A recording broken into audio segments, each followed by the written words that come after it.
स्वागत है आप सभी का एकलव्य स्नातक पे। आज मैं आप सभी को बीए प्रोग्राम सेमेस्टर 8 से डीएससी सब्जेक्ट है आपका ग्रामीण शहरी स्थानीय विकास, जिसको rural urban local development in India भी कहा जाता है।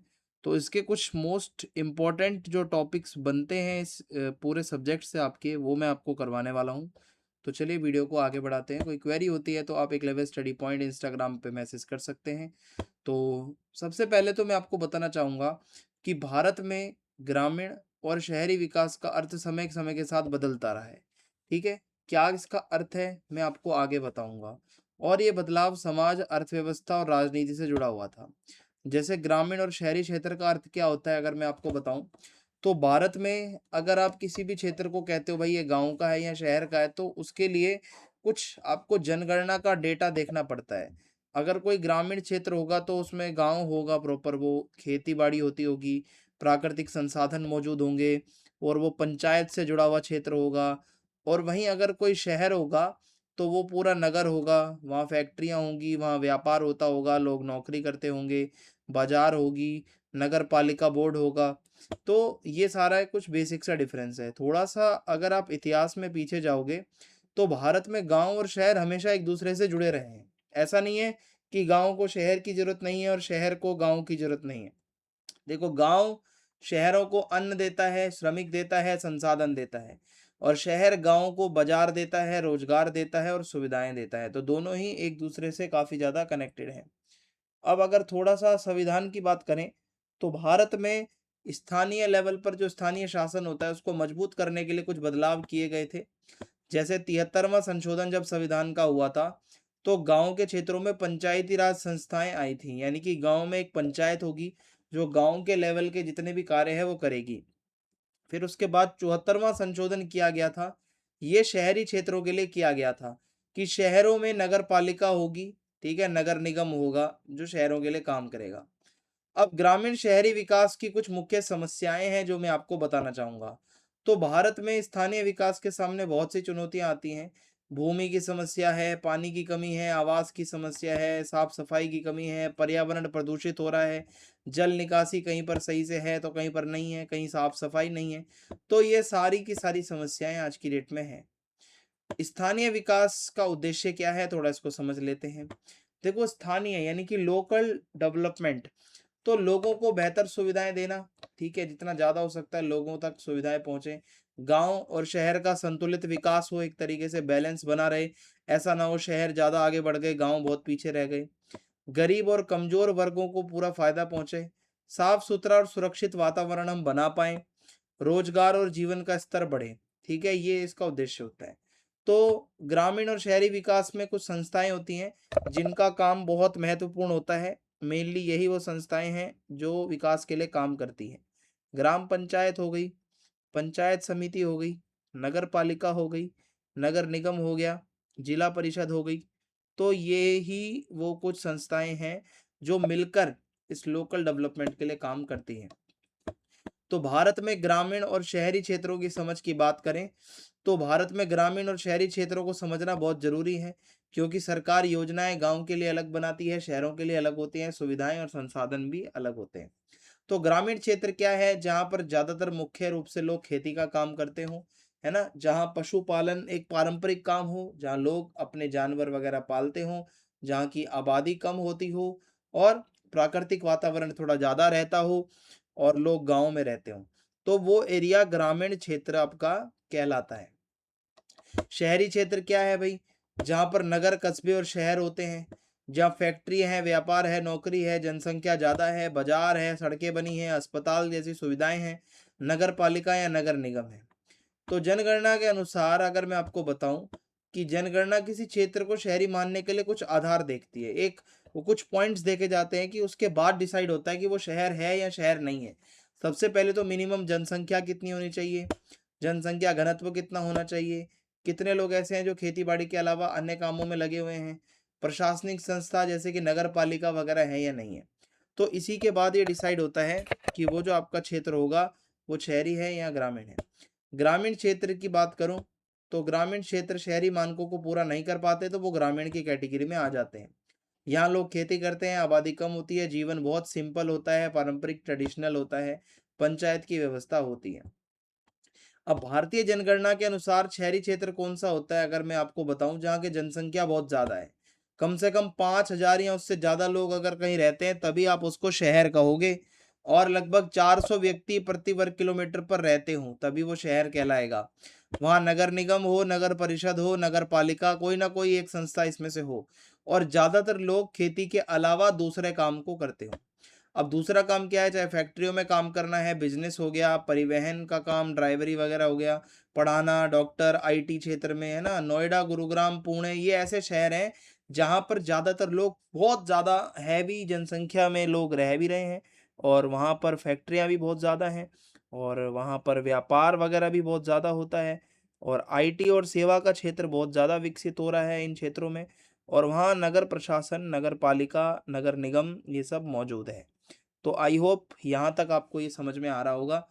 अब ग्रामीण क्षेत्र में अगर मैं आपको बताऊं, ये मैं आपको बता चुका हूँ कि जहाँ लोग गाय भैंस बकरी पालते हैं, खेती करते हैं, है ना, मछली पालते हैं, पेड़ पौधे उगाते हैं, कुटीर उद्योग छोटे मोटे काम कर लेते हैं, जनसंख्या घनत्व बहुत कम है, स्थानीय लेवल पर जो है पंचायत बनी हुई है वहाँ की, और लोग आपस में मिलजुल कर रहते हैं, एक सामुदायिक जीवन जीते हैं, तो वो ग्रामीण क्षेत्र आपका कहलाता है।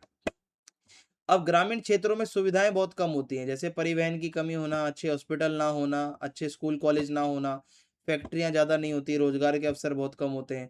तो यूपी के बुंदेलखंड क्षेत्र और बिहार के कई गांव ग्रामीण क्षेत्र के उदाहरण हैं, जहां आज भी लोग खेती और पशुओं को पाल रहे हैं, उसी पे जीवन काट रहे हैं। अब शहरीकरण क्या होता है, अर्बनाइजेशन। देखो, जब लोग गांव से छोड़कर शहरों की तरफ जाते हैं, शहर बढ़ता है, तो वो शहरीकरण कहलाता है। लोग रोजगार की तलाश में जाते हैं, लोग अच्छी शिक्षा के लिए जाते हैं, लोग अच्छी सुविधाओं के लिए जाते हैं, हेल्थ सर्विसेज के लिए जाते हैं, लोग चाहते हैं कि अच्छा परिवहन मिल जाए, उन्हें ट्रांसपोर्ट के अच्छे साधन मिल जाए, लोग फैक्ट्रियों में काम करने के लिए जाते हैं, व्यापार करने जाते हैं। तो शहरीकरण जब होगा ना, तो धीरे धीरे क्या होगा, लोग खेती के साथ दूसरा काम करने लगेंगे, बाजार और उपभोग की चीजें बढ़ने लगेंगी, मार्केट बढ़ने लगेंगी, गाँव में सड़क, बिजली, इंटरनेट आ रहा है आज की डेट में, गाँव गाँव में इंटरनेट पहुंच गया है ना, ग्रामीण समाज गतिशील हो रहा है, आगे बढ़ रहा है। तो अर्ध शहरी क्षेत्र जो पूरी तरीके से ना तो शहरी है, ना पूरी तरीके से ग्रामीण है, तो ऐसे अर्ध शहरी क्षेत्रों का विकास देखने को मिल रहा है। फिर है शहरीकरण की समस्या। तो देखो भाई, तेजी से बढ़ते शहरीकरण से क्या हो रहा है, झुग्गी झोपड़ियां बहुत फैल रही हैं। अब लोग महंगे महंगे घर नहीं ले पाते, ना ही ज्यादा महंगा किराया दे पाते हैं, तो ऐसे में वो फिर झुग्गी झोपड़ी बनाकर रहने लगते हैं। भूमि पर दबाव बन रहा है, ज्यादा से ज्यादा लोग वहां पे जमीन को भर रहे हैं अगर रह रहे हैं, पानी की भी कमी देखने को मिल रही है, गंदगी बढ़ रही है, पॉल्यूशन बढ़ रहा है, ग्रामीण संसाधन बाहर जा रहे हैं ज्यादा से ज्यादा, ग्रामीण शहरी असमानता बढ़ रही है, गांव पिछड़ रहे हैं, शहर आगे बढ़ रहे हैं। ग्रामीण और शहरी विकास में संतुलन के लिए सरकार कुछ योजनाएं चलाती है, स्मार्ट सिटी मिशन, अमृत योजना, प्रधानमंत्री आवास योजना, ग्रामीण विकास योजना। तो सरकार ये इसीलिए योजनाएं लाती है ताकि जितना ज्यादा हो सकता है लोगों को आगे बढ़ाना, गांव के लोगों को शहर की तरफ ले जाना। अब देखो, भारत में ग्रामीण और शहरी विकास का इतिहास बहुत पुराना है भाई। समय के साथ साथ गांव और शहरों में बदलाव भी हुए हैं, लेकिन आज भी कुछ चीजें ऐसी हैं जो पहले जैसी बनी हुई हैं। तो इसके लिए निरंतरता वर्ड यूज होता है, जो चीजें लंबे समय से चली आ रही हैं आज भी चल रही हैं। और विघटन का मतलब होता है जहां पुरानी व्यवस्था टूटकर कुछ नई व्यवस्था का बनना। अब देखो, भारत में क्या था, गांव और शहर केवल रहने की जगह नहीं होती है भाई, गांव और शहर जो होता है वो आपका पूरा का पूरा समाज, अर्थव्यवस्था, राजनीति, हर चीज से जुड़ा हुआ क्षेत्र होता है। तो गांव में पहले भी खेती, समुदाय और पंचायत जैसी व्यवस्था होती थी। ऐसा नहीं है हमारे संविधान में लिखा है उसके बाद से पंचायत आई है, पंचायत बहुत सालों से चल रही है। शहरों में भी व्यापार, प्रशासन, फैक्ट्रियां, ये सब सेवाएं विकसित हुई हैं। अब कुछ चीजें ऐसी हैं ग्रामीण जीवन की जो निरंतरता अभी भी चली आ रही है। आप भारत के गांव में जाओगे, आपको देखने को मिलेगा खेती पर लोग अपना जीवन आधारित करके बैठे हैं, भूमि को बहुत, जमीन को बहुत महत्व देते हैं, सामुदायिक संबंध बहुत अच्छे होते हैं लोगों के, है ना, ग्रुप्स में आपस में रहते हैं, एक दूसरे में यूनिटी होती है, आपसी सहयोग होता है, ग्राम सभा या पंचायत की परंपरा होती है। तो गांव में आज भी लोग भूमि, परिवार, समुदाय से जुड़े होते हैं। और पंचायत व्यवस्था अगर मैं आपको बताऊं, ग्रामीण भारत की ऐसी निरंतरता है जो चली आई लगातार। पहले गांव में ग्राम सभा होती थी, ठीक है, आज उसी को पंचायत के रूप में हम देखते हैं। तो पंचायत क्या करती है भाई, गांव के लेवल पर स्थानीय विकास करवाना, समाज में न्याय दिलवाना, लोगों को कल्याणकारी अच्छी योजनाएं बनवाना, पानी सड़क सफाई जैसे काम करना, लोगों को ज़्यादा से ज़्यादा इन्वॉल्व करना। तो पंचायतें क्या करती हैं, ग्रामीण स्तर पर लोकतंत्र की पहचान है। यानी कि लोग चुनकर वहाँ लोगों को भेजेंगे, फिर वो जो स्थानीय लेवल पर निकाय बनेगा वो काम करेगा वहाँ के लोगों के लिए। ग्रामीण शहरी वर्गीकरण की निरंतरता। अब देखो भाई, भारत में जनगणना आज भी गांव और शहरों को अलग अलग वर्गों में रखती है। अब शहर में ये देखा जाता है कि भाई कम से कम 5,000 लोग वहाँ रहते हैं तभी वो शहर कहलाएगा। अधिक जनसंख्या घनत्व वो लोग कृषि के अलावा बाकी कार्य ज्यादा करते हो, नगर निगम या नगर पालिका में से कहीं एक कोई आपके वहाँ होना चाहिए। तो ग्रामीण और शहरी क्षेत्रों को अलग अलग कैटेगरी में बनाकर आज भी देखा जाता है। अब भारत में शहर धीरे धीरे बढ़ते जा रहे हैं।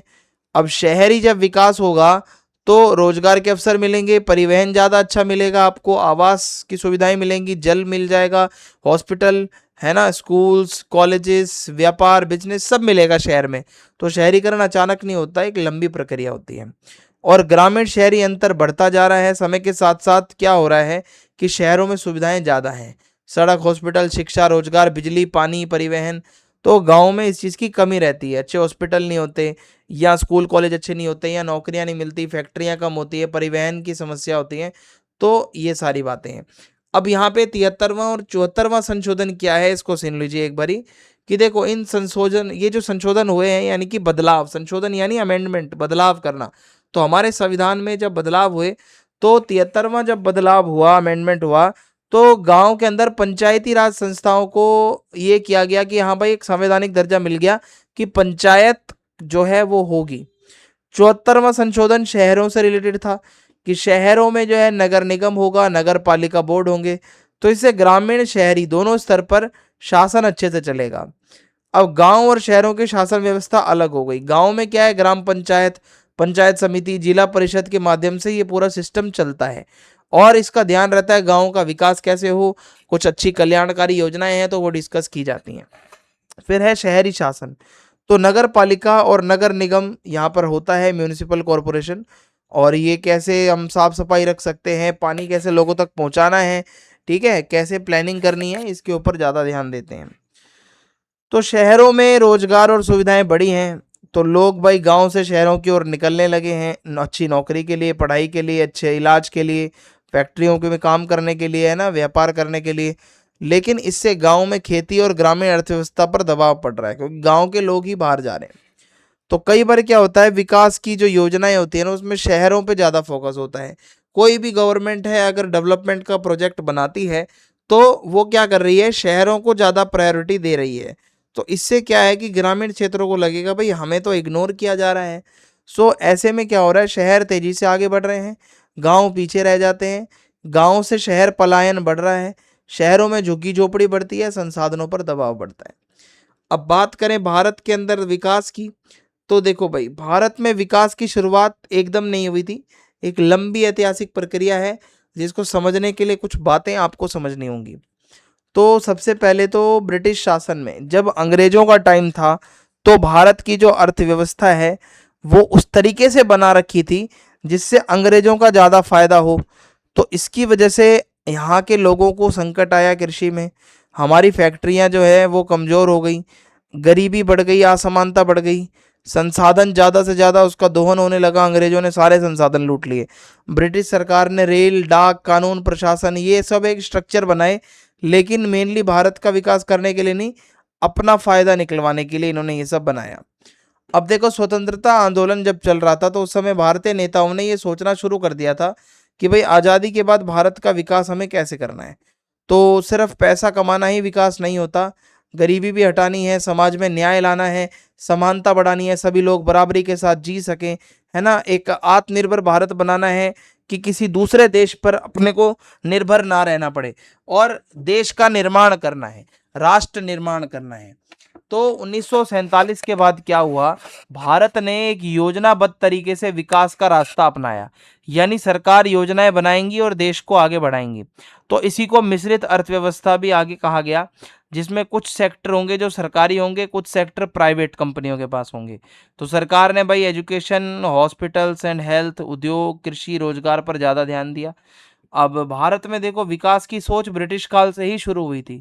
हालांकि ब्रिटिश शासन भारत के संसाधनों का शोषण तो करता था, पर रेलवे, न्याय व्यवस्था, प्रशासनिक व्यवस्था जिसको आप आईपीएस आईएएस कहते हो, आधुनिक शिक्षा, कम्युनिकेशन सिस्टम, ये सब अंग्रेजों का ही बनाया हुआ है। और इससे इसका फायदा ज्यादा आम भारतीयों को तो नहीं ही होता था। फिर स्वतंत्रता के बाद भारत ने ऐसा विकास का मॉडल अपनाया जिसमें लोकतंत्र और विकास दोनों को महत्व दिया गया, कि हमें भाई लोकतंत्र भी रखना है, लोगों की भी पार्टिसिपेशन रखनी है, और एट द सेम टाइम हमें यहाँ पर विकास भी करना है। तो जनता चुनाव के माध्यम से सरकार चुनेगी, सरकार जनता के कल्याण के लिए काम करेगी, विकास के साथ समाज में न्याय भी देना बहुत जरूरी है। तो रॉबिन्सन मार्क और गॉड वाइट ने लोकतांत्रिक विकासात्मक राज्य की बात करी है। यानी राज्य को सिर्फ कानून वानून नहीं बनाने हैं, राज्य को समाज का भला करना है, राज्य को आर्थिक विकास करना है अपने लोगों का। तो ये सारी चीजें हैं। अब स्वतंत्रता के बाद विकास के क्या मॉडल है मैं आपको बताता हूं। देखो 1947 में स्वतंत्रता मिलने के बाद भारत ने एक प्लानिंग वाली इकोनॉमी को देखा, ठीक है। अब 1950 में योजना आयोग बनाया, प्लानिंग कमीशन, और देश के लिए 5 साल के लिए योजनाएं बनाई गई, 5 ईयर प्लान्स। यानी कि 5-5 साल की योजनाएं होंगी जिसमें हम 5 साल किस पे फोकस करेंगे वो डिसाइड करेंगे। तो भाई सरकार ने उद्योग, कृषि, बुनियादी ढांचे, इन सब पर कैसे हम काम कर सकते हैं इस पर ध्यान दिया।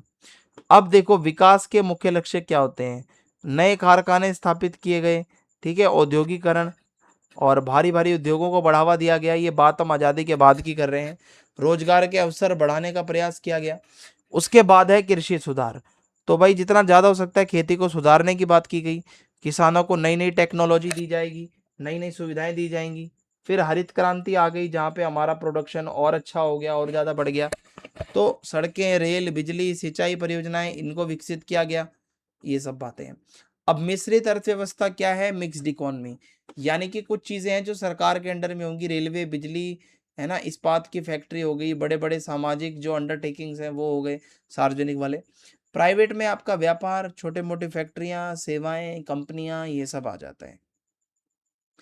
अब है विद्वान आर मुखर्जी ने कहा है कि भारतीय राज्य केवल कानून व्यवस्था बनाए रखने तक सीमित नहीं है, कि सरकार को बस कानून नहीं बनाने हैं, सरकार को विकास की योजना बनानी है, सरकार को योजनाओं को लागू भी करवाना है, और आर्थिक विकास और सामाजिक कल्याण दोनों ही बहुत जरूरी है।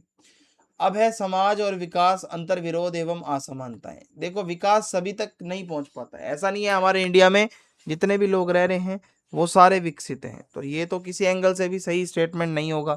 अब हालांकि भारत में आर्थिक वृद्धि तो हुई है, लेकिन सभी लोगों को इसका फायदा नहीं मिला है। विशेष रूप से दलित, आदिवासी, महिलाएं और गांव के लोग, तो इनको विकास का जो लाभ है वो पूरा नहीं मिला है। अमीर और गरीब की खाई बढ़ती जा रही है, बड़े शहरों का विकास हो रहा है, उच्च वर्ग के लोगों को ज़्यादा फायदा हो रहा है, जो गरीब हैं, जो पिछड़े वर्ग के हैं, ठीक है, वो बहुत ज़्यादा पीछे रह गए हैं। तो इससे सामाजिक आर्थिक असमानता बढ़ रही है। अब विद्वान एम ए उमेन क्या कहते हैं इस पर, ये कहते हैं कि विकास इंक्लूसिव नहीं रहा है। अब ज़्यादा सबकी बातें हर कोई नहीं करता, कई लोगों को लगा कि विकास का लाभ केवल कुछ वर्गों तक ही पहुंच रहा है, तो इसलिए विकास के ये जो मॉडल्स थे इसकी आलोचना की गई कि भाई ये इस तरीके से, तो ये विकास के मॉडल बिल्कुल भी सही नहीं है। अब देखो राज्य की भूमिका, जो देश होता है ना उससे जुड़ी कुछ समस्याएं। अब विकास योजनाओं के सामने कई चुनौतियां हैं। भाई ज्यादा केंद्रीकरण हो जाएगा, सरकार सब संभाल रही है, भ्रष्टाचार, नौकरशाह जो हमारे अधिकारी हैं वो सही से काम नहीं करते, कई बारी योजनाओं का कमजोर क्रियान्वयन, वो प्रॉपर एग्जीक्यूशन नहीं हो पाता, संसाधनों का वितरण ना हो पाना। तो इससे क्या है, विकास की स्पीड थोड़ी सी कम हो जाती है। तो भारत में विकास की सोच समय के साथ बदलती रही है। अगर मैं आपको बताऊं, अब पहले विकास का मतलब तो ये होता था कारखाने में काम कर लिया, सड़क आ गई, बिजली आ गई, बांध बन गया, कृषि उत्पादन बढ़ गया, आर्थिक वृद्धि अगर हो रही है तो मान लो कि आपका विकास हो रहा है। लेकिन अब वो चीज़ विकास नहीं होती है। अब आपको ये भी देखना है कि गरीबों का कल्याण हुआ या नहीं, महिलाओं की भागीदारी बढ़ी या नहीं, दलित आदिवासी समुदायों का उत्थान कैसे हो सकता है, डिजिटल सुविधाएं कैसे वहां तक पहुंच सकती हैं, पर्यावरण सुरक्षा के लिए हम क्या कर सकते हैं, ठीक है, क्षेत्रीय संतुलन जो हम कैसे बना सकते हैं बैलेंस एक तरीके से। अब आज समकालीन भारत में अगर हम बात करें तो विकास केवल जीडीपी बढ़ाने तक को हम विकास नहीं कहते हैं भाई। जीडीपी से तो ये पता चलता है कि देश की अर्थव्यवस्था कितनी बढ़ रही है, लेकिन इससे ये पता नहीं चलता कि गरीब, महिला, किसान, आदिवासी, ग्रामीण क्षेत्रों को कुछ फायदा मिल भी रहा है या नहीं। तो ऐसे में अब विकास की दिशा बदल गई है। आर्थिक वृद्धि भी हो या नहीं, सामाजिक न्याय मिले, गरीब और कमजोर वर्ग आगे बढ़े, ग्रामीण और पिछड़े क्षेत्र से जो बच्चे आते हैं, ठीक है, उनका भी विकास हो, और पर्यावरण को नुकसान ना हो, तकनीक और डिजिटल सुविधा सब तक पहुंचे। तो ये है विकास। स्वतंत्रता के बाद विकास की पुरानी दिशा की अगर हम बात करें, ठीक है, तो 1947 के बाद भारत ने भाई नेहरूवादी विकास का मॉडल अपनाया, यानी कि सरकार ज्यादा इंपॉर्टेंट होगी। तो सरकार ने सोचा देखो भारत गरीब है, पिछड़ा देश है, सो प्राइवेट कंपनियों के भरोसे हम विकास नहीं करवा सकते। तो पंचवर्षीय योजनाएं बनाई गई, बड़ी बड़ी फैक्ट्रियां लगाई गई, सार्वजनिक क्षेत्र की भूमिका बढ़ाई गई, बांध और बिजली की परियोजनाएं बनाई गई, वैज्ञानिक तकनीकी भाई इंस्टीट्यूट्स बनाए गए, है ना, आत्मनिर्भरता कैसे बढ़ सकती है इस पे फोकस किया गया, तो भारत को दूसरे पे निर्भर ना रहना पड़े। तो नेहरूवादी मॉडल यही कहता है कि भारत को क्या करना है, योजनाएं बना के आगे बढ़ना है। इसके लिए योजना आयोग बनाया गया है, 5 साल की योजनाएं बनाई जाती हैं। जैसे 5 साल खेती पर काम करना है, 5 साल उद्योग पर, 5 साल शिक्षा पर, स्वास्थ्य पर, सड़क पर, बिजली पर, तो एक टॉपिक ले लिया जाएगा, उसके ऊपर फोकस किया जाएगा। बड़े बड़े जो जितने भी उद्योग थे भाई वो सरकार के कंट्रोल में है, इस्पात, बिजली, रेलवे, बड़ी बड़ी मशीनें। और इसलिए क्यों किया गया, क्योंकि देखो भाई प्राइवेट क्षेत्र इतना मजबूत उस टाइम पे नहीं था, और भारत चाहता था कि अपनी जरूरत की वस्तुएं वो खुद बना ले और आयात ज्यादा ना करना पड़े। पर 1991 के बाद क्या हुआ, चीजें बदल गई। एक बहुत गंभीर आर्थिक संकट था, विदेशी मुद्रा का भंडार बहुत कम हो गया था, और ऐसे में फिर हमने उदारीकरण का रास्ता अपनाया, यानी कि उद्योगों पे कंट्रोल थोड़ा सरकार ने अपना कम कर दिया। लाइसेंस वगैरह का परमिट पहले देना पड़ता था, कोई बाहर से अगर आ रहा है तो वो चीज का सिस्टम बंद कर दिया, जिससे व्यापार इजी हो गया। प्राइवेट ज्यादा से ज्यादा निजी कंपनियों को चांस दिया गया कि भाई पहले जिन क्षेत्रों में सरकार का कंट्रोल था आज वो आपको दिया जा रहा है। फिर है वैश्वीकरण, तो भारत की अर्थव्यवस्था को दुनिया से जोड़ा गया। भाई ज्यादा से ज्यादा दूसरे देशों के साथ हम मिले, है ना, विदेश में इन्वेस्ट करें या वहां से इन्वेस्टमेंट आए, बाहर की कंपनियों को भी हम बोलें कि भाई इंडिया में आओ, इंडिया में आकर काम करो। तो उदारीकरण और वैश्वीकरण से क्या होगा कि भाई ये सब करने से विदेशी निवेश बढ़ने लगा, धीरे धीरे फैक्ट्रियां भी बढ़ने लगी, जो आपका सर्विस सेक्टर है वो मजबूत हुआ, आईटी सेक्टर आगे बढ़ा, रोजगार के नए अवसर मिलने लगे लोगों को, कस्टमर लोगों को भाई ऑप्शंस मिल गए बहुत सारे। सो भारत जो है अपना वो एक दुनिया की ग्लोबल मार्केट से जुड़ गया। तो इसी वजह से भारत की आर्थिक वृद्धि तेजी से होने लगी। समावेशी विकास क्या होता है, यानी कि ऐसा विकास जिससे समाज के हर व्यक्ति का भला हो, चाहे अब उसमें ध्यान दिया जाएगा गरीब पर, किसान पर, मजदूर, महिलाएं, दलित, आदिवासी, अल्पसंख्यक, ग्रामीण क्षेत्र के लोग, इन सब पर ध्यान इसमें दिया जाएगा। तो समावेशी विकास का उद्देश्य तो यही है कि भाई विकास केवल और केवल बड़े लोगों तक ना हो, सभी तक ये विकास पहुंचे। सतत विकास और पर्यावरण, देखो पहले जिनके नाम पर कई बार पर्यावरण को नुकसान पहुंचाया गया, जंगल काटे गए, है ना, पहले विकास के नाम पर ये सब होता था कि भाई हम तो विकास कर रहे हैं, आज जंगल काटने आ रहे हैं, आज ये कर रहे हैं, आज वो कर रहे हैं, तो प्रदूषण बढ़ रहा है। तो अब विकास में पर्यावरण सुरक्षा भी बहुत जरूरी है, और सतत विकास का मतलब होता है अपनी आज की जरूरतें पूरी करनी है, कल को आने वाली जो भावी पीढ़ियां हैं उनके लिए संसाधन बचा के रखने हैं, ठीक है, पर्यावरण को भी बचा के रखना है, जल जंगल जमीन को पूरा बैलेंस तरीके से यूज करना है, ठीक है। फिर है मोदी सरकार के विकास के कुछ प्रयास किए गए हैं हाल ही में। डिजिटल इंडिया, यानी कि इंडिया को डिजिटल बनाना, सरकारी सर्विसेज को ऑनलाइन करना, ऑनलाइन पेमेंट्स वगैरह, है ना, इंटरनेट हर तक पहुंचाना। फिर मेक इन इंडिया, ज़्यादा से ज़्यादा चीज़ें इंडिया की फैक्ट्री में बने जिससे रोजगार बढ़े यहाँ के लोगों के लिए। स्वच्छ भारत अभियान, कैसे हम शौचालय बनवाएंगे, ज़्यादा से ज़्यादा गाँव के एरियाज में जाकर लोगों को जागरूक करेंगे साफ सफाई के लिए। स्टार्टअप इंडिया, यानी कि युवाओं को नए नए व्यापार अगर शुरू करने हैं तो उसके लिए प्रेरित करना, उनको लोन देना, उनकी मदद करना। अब है ग्रामीण और शहरी विकास का संवैधानिक ढांचा, तो थोड़ा इसको ध्यान से समझिएगा संवैधानिक ढांचे को। तो भाग 9 और भाग 9A क्या कहता है कि भारत में ग्रामीण और शहरी विकास को मजबूत बनाने के लिए संविधान में 73वां 74वां संशोधन किया गया है, और ऐसे में पंचायत और नगर पालिका को अब पूरा संविधान का दर्जा मिला हुआ है। अब पहले पंचायत और नगर निकाय मजबूत नहीं होते थे, राज्य सरकारें कई बार चुनाव ही उनके नहीं करवाती थी सही से, ना उनको ज्यादा अधिकार थे। तो ऐसे में बदलाव किया गया, भाग 9 और भाग 9A में पंचायतों के लिए और नगर पालिकाओं के लिए बदलाव किया गया। अब 1992 में 73वां संशोधन जो था ना, उसमें भाग 9 को जोड़ा गया, यानी कि ग्रामीण क्षेत्रों से जुड़ी चीजें 73वें संशोधन में थी, पंचायतों को पूरी मान्यता होगी। तो ऐसे में क्या हुआ, गाँव को 3 लेवल पर चलाया जाएगा। एक होगा गाँव के लेवल पर ग्राम पंचायत, मीडियम लेवल पर ब्लॉक लेवल पर पंचायत समिति और जिला स्तर पर जिला परिषद रहने वाली है। अब भाग 9 में क्या कहा गया है कि स्थानीय लेवल पर जो स्वशासन है, लोग खुद चुनाव लड़े, है ना, इसको ज़्यादा से ज़्यादा मान्यता देना, जनता की भागीदारी बढ़ाना। और क्योंकि गांव के लोग अपनी समस्याओं को बेहतर से जानते हैं, सड़क है, पानी है, बिजली है, सफाई, स्कूल, स्वास्थ्य, जो भी कृषि वगैरह से समस्याएं, ये सबको मिलकर सॉल्व करनी है। फिर उसके बाद है कि नियमित रूप से चुनाव करवाना। अब पंचायतों के जो प्रतिनिधि होंगे ना, उनका एक नियमित रूप से चुनाव होगा। तो इसमें क्या होगा कि ग्रामीण जो जितने भी आएंगे वो अपना प्रतिनिधि खुद चुन पाएंगे। फिर है कमजोर वर्गों को प्रतिनिधित्व देना। अब भाग 9 में रिजर्वेशन की बात की गई है। SC ST और विमेन, इनको तो रिजर्वेशन मिलना चाहिए। और पंचायतों को स्थानीय विकास के लिए योजना बनाने और बजट खर्च करने का पूरा अधिकार दिया गया कि भाई आप अपना प्लान बनाओ और बजट को कैसे कैसे खर्च करना है ये आप सोचो। तो इससे क्या होगा, वो अपने क्षेत्र की जरूरतें देख लेंगे, उतना पैसा ले लेंगे। फिर उसके बाद 74वां संविधान संशोधन हुआ 1992 में। इसमें भाग 9A जोड़ा गया, ये शहरी क्षेत्रों से जुड़ा हुआ है। तो ऐसे में नगर निगम, नगर निकाय ये सब बनने हैं, ये सब बातें की गई।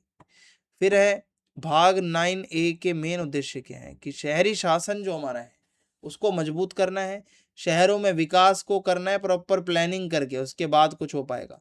और नगरों की समस्याओं का समाधान करना है, जो समस्याएं आ रही हैं, ठीक है, सड़क, सीवर, पानी, सफाई, स्ट्रीट लाइट, कचरा उठाना है, शहरी गरीबी है, आवास है, ये सब चीज़ों पर ध्यान देने की जरूरत है।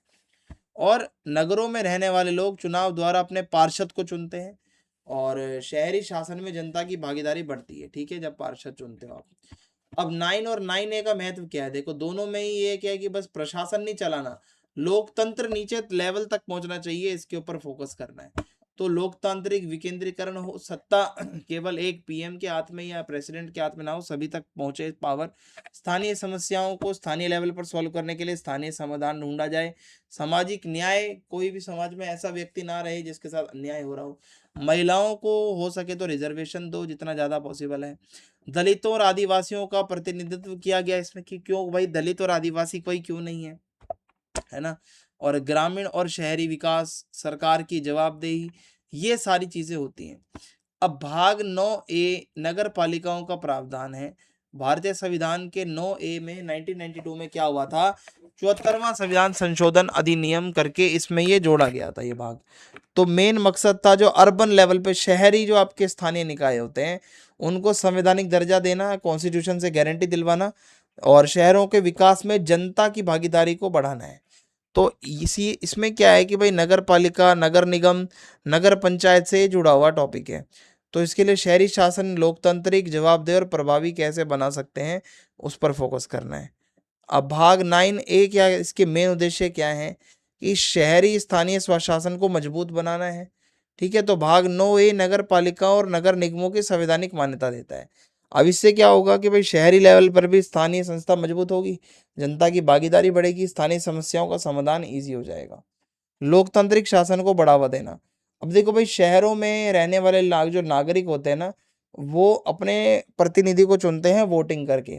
लोकतंत्र इससे मजबूत रहता है, जनता की आवाज लोगों तक पहुंच पाती है और प्रशासन फिर जल्दी जवाबदेह हो जाता है। शहरी स्थानीय निकायों के थोड़े से डिफरेंस बता दूं अगर मैं, शहरी क्षेत्र छोटे नगर होते हैं तो इनके लिए नगर पंचायत होती है, मध्यम नगर हैं तो इसके लिए नगर पालिका है, बड़े शहर है तो इसके लिए नगर निगम है। तो ये सारी चीजें हैं। अब भाग 9A के अंदर क्या कहा गया है, देखो नगर पालिका के बारे में कहा गया है कि भाई यहाँ पे नगर पालिकाओं की संरचना और चुनाव। तो जो भी नगर पालिका का चुनाव होगा नियमित रूप से करवाया ही जाएगा। जो निर्वाचित प्रतिनिधियों हैं उसके लिए व्यवस्था की जाएगी, SC ST को और महिलाओं को आरक्षण मिलेगा, जिससे सभी वर्ग जो हैं वो विकास अपना कर सकें। फिर उसके बाद है स्थानीय योजना और विकास। तो देखो नगर पालिकाओं को शहर के विकास की जिम्मेदारी दी गई है। तो वो देखेंगे कि भाई घर कैसे किसके नहीं बने हुए, सड़क निर्माण कहाँ करना चाहिए, जल आपूर्ति कहाँ से होगी, पानी कहाँ से आएगा, स्ट्रीट लाइट होगी या नहीं होगी, हेल्थ सर्विसेज होगी या नहीं होगी, शिक्षा सुविधाएं कैसी होंगी। तो ये सारी चीजों के ऊपर ये रहता है, तो स्थानीय आवश्यकताओं के अनुसार ये विकास कर पाता है। ठीक है, तभी ये हो पाएगा। तो विकास कार्यों के लिए आपको धन भी जुटाना पड़ेगा। तो ये विकास तभी हो पाएगा जब स्थानीय आवश्यकताएं आपको समझ में आएंगी।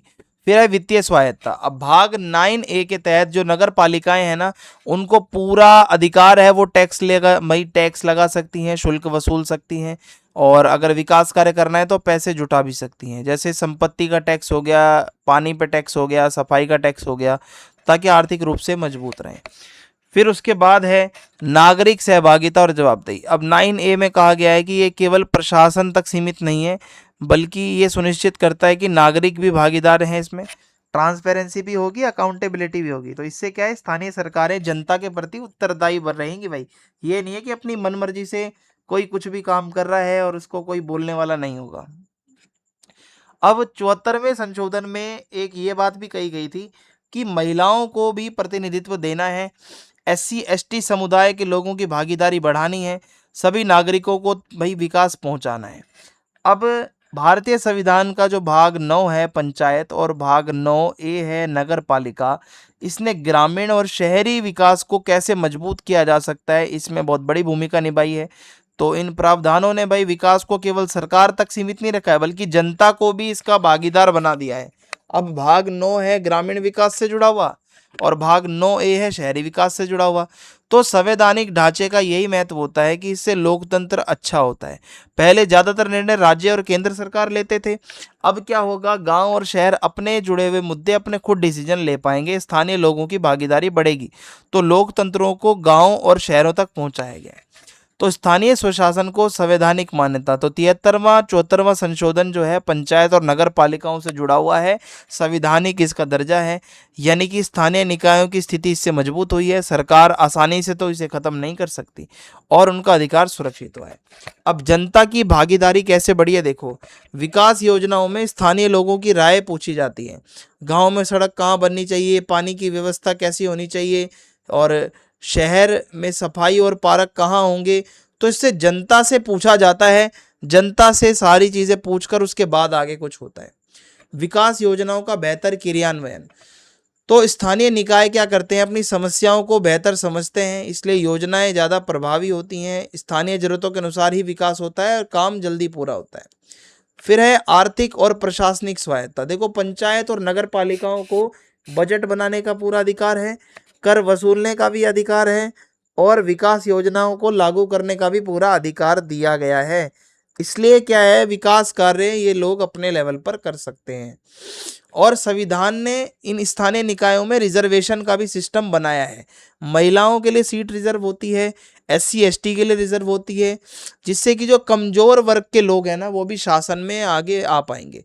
ठीक है, फिर है, अब जो प्रतिनिधि जो भी इसमें होते हैं ना, उसको जनता चुनती है, तो एक पारदर्शिता भी रहती है पूरी तरीके से, कि हाँ भाई ट्रांसपेरेंसी रहेगी, अकाउंटेबिलिटी रहेगी, जनता का सवाल अगर होगा तो जवाब देना पड़ेगा, विकास कार्य करोगे तो ट्रांसपेरेंसी से होंगे, और भ्रष्टाचार इसमें कम होगा।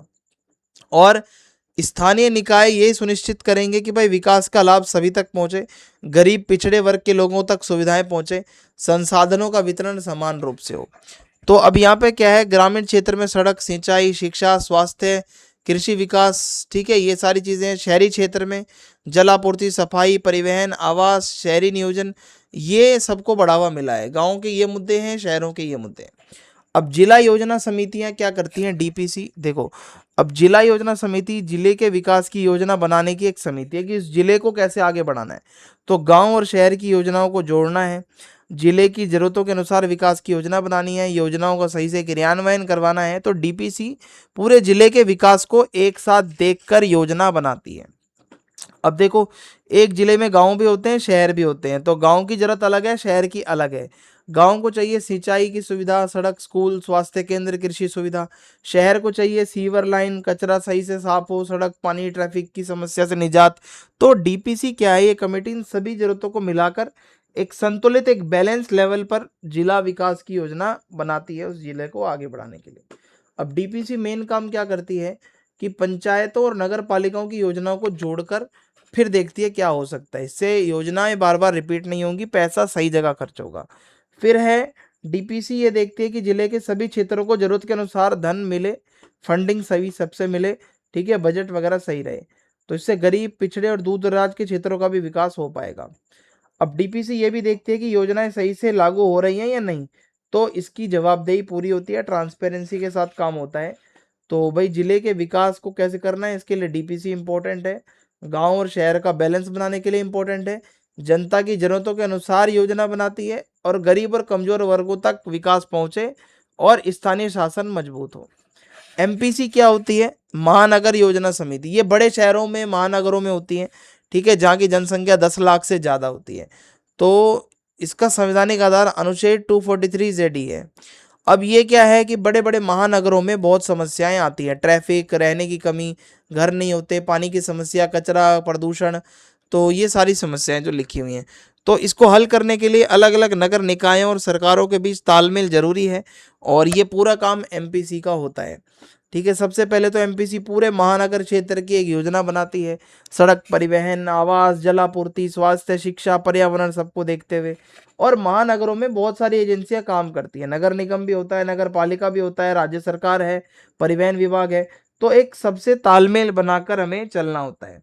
फिर है एमपीसी में स्थानीय प्रतिनिधि भी शामिल होते हैं।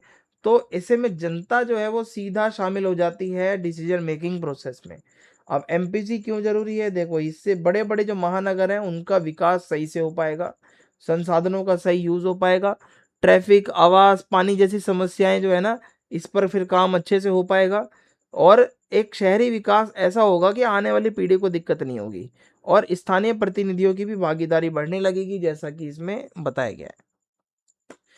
सहकारी संस्था क्या होती है? सहकारी संस्था ऐसी संस्था होती है जहां लोग मिलकर अपनी आर्थिक, सामाजिक जरूरतों को पूरा करते हैं। अगर कोई भी प्रॉब्लम किसी को आती है तो वो मिलकर उसको पूरा करते हैं, एक दूसरे की मदद करते हैं।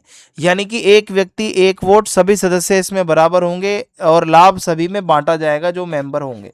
तो भारत में बहुत से किसान हैं, मजदूर हैं, छोटे व्यापारी हैं, गरीब लोग हैं जो आर्थिक रूप से बहुत कमजोर होते हैं। तो वो क्या करते हैं, एक संस्था बना लेते हैं, सहकारी, और इसमें वो एक दूसरे को लोन, बीज और खाद उपलब्ध कराना, सस्ती वस्तुएं, बाजार सुविधा, रोजगार से मदद देना। तो एक तरीके से सभी मिलकर एक दूसरे का भला करते हैं। तो इससे क्या है, आर्थिक आत्मनिर्भरता बढ़ती है और गरीब और कमजोर वर्ग को जो है भाई मदद भी मिल जाती है इसी के बहाने।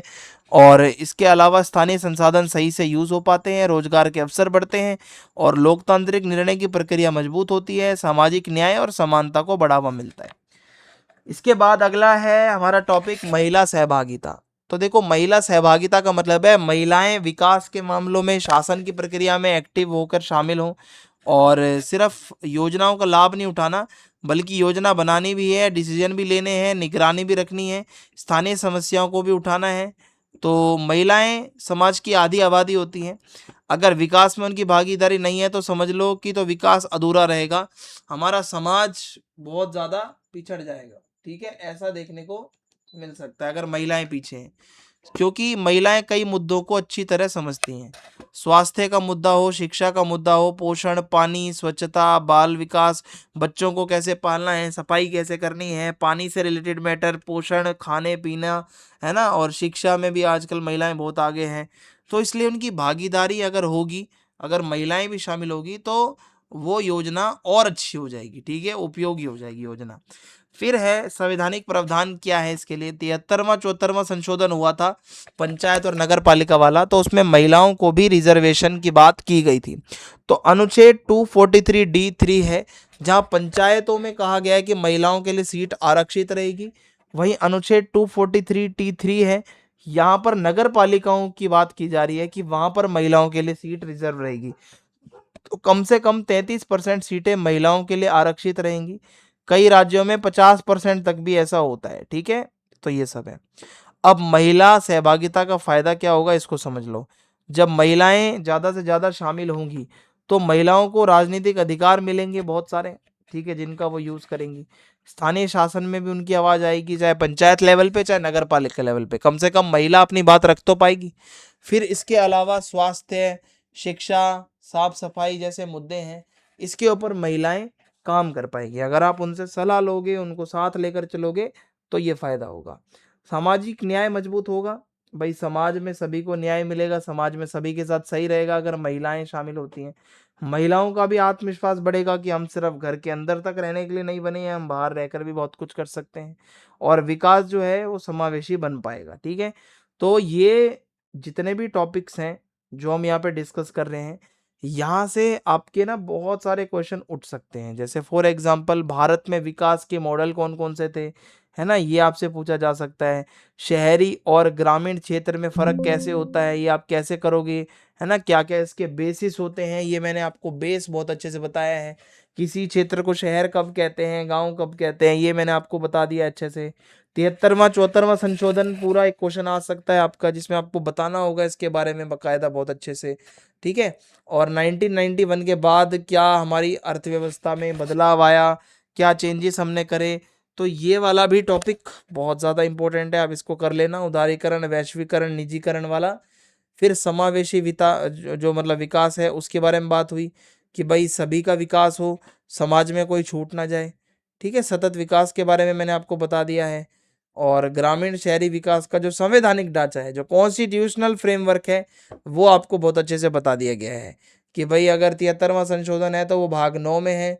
ठीक है, वहीं इसके अलावा वो वाला जो है वो अलग से है, तो ये भाग 9 में इसको जोड़ा गया है। 73वें संशोधन से संविधान में ये भाग 9 इसमें जोड़ा गया है।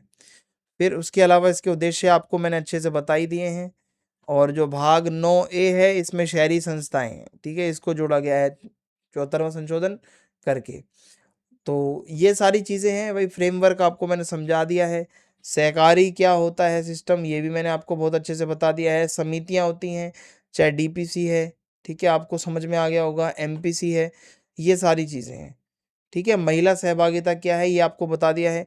तो आई होप इतना अगर आप कर लेते हो तो आपका बहुत अच्छा एक प्रिपरेशन का टाइम आपको यहाँ से जो है आपका बचेगा, और आप बहुत कुछ कर लोगे cover. So thanks for watching the video. Channel को ज़्यादा से ज़्यादा सब्सक्राइब करें, वीडियो को शेयर करें, सेशन को लाइक करें, कमेंट्स में फीडबैक लिखिए। जय हिंद, जय भारत, मिलते हैं नेक्स्ट वीडियो में।